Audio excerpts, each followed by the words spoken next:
मसीह में सभी भाई बहनों को शालोम, गॉड ब्लेस यू। परमेश्वर आप सबको आशीष दे। आज हम जो बातें बोलने जा रहे हैं कि परमेश्वर ने मनुष्य को कैसा बनाया, कैसा जन्म दिया, किस तरह उसका जन्म हुआ, हम उस बातों को हम देखेंगे।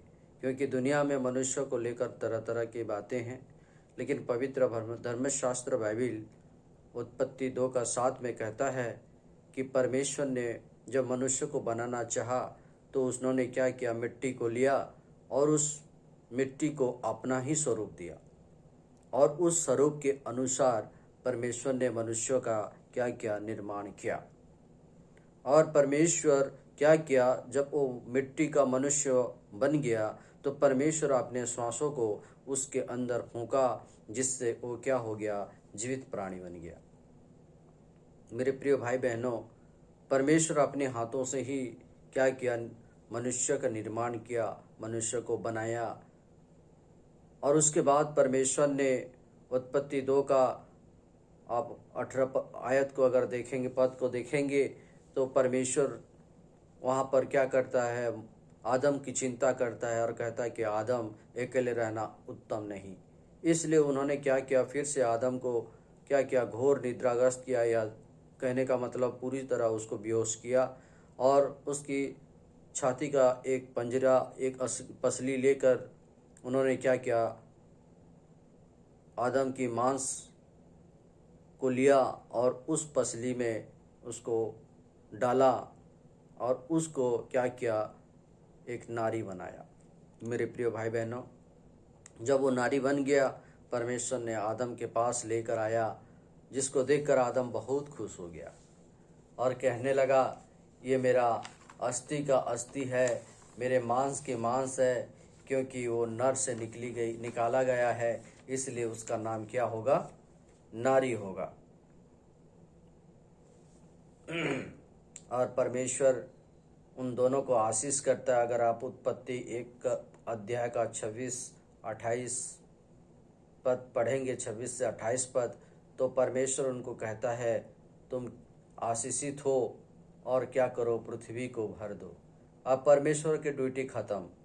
अब परमेश्वर उनको काम दिया दोनों को कि उन दोनों क्या करे, पृथ्वी को भर दे।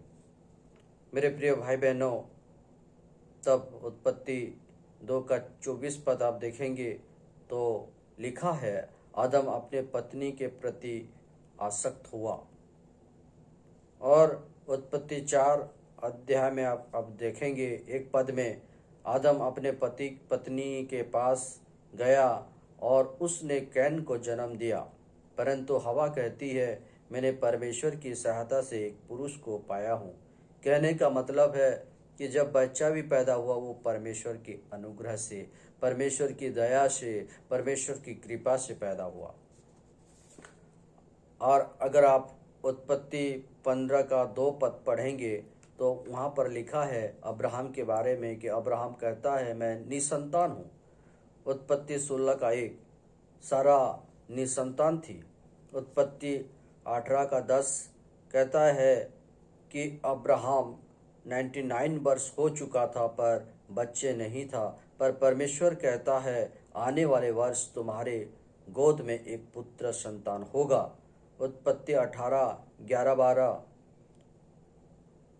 सारा तो कह चुकी थी, मैं तो बूढ़ी अवस्था में हूँ, मुझे क्या पुत्र का सुख प्राप्त होगा।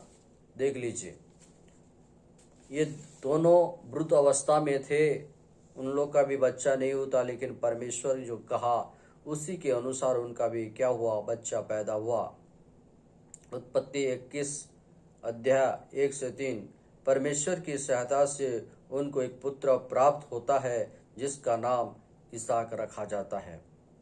मेरे प्रिय भाई बहनों, हम आज इतना ही बताना चाहते हैं कि जो भी पुत्र संतान, बच्चा पैदा होता है, संतान होता है, तो सब कुछ परमेश्वर की सहायता से ही हुआ है। इसलिए मेरे परमेश्वर के लोग, आप परमेश्वर पर भरोसा रखें, प्रार्थना कीजिए कि और भी परमेश्वर आपको समझ और ज्ञान और बुद्धि प्राप्त दे। परमेश्वर आप सबको आशीष करे। अगले कड़ी में फिर से हम मिलेंगे इसी टॉपिक में। God bless you. शालोम।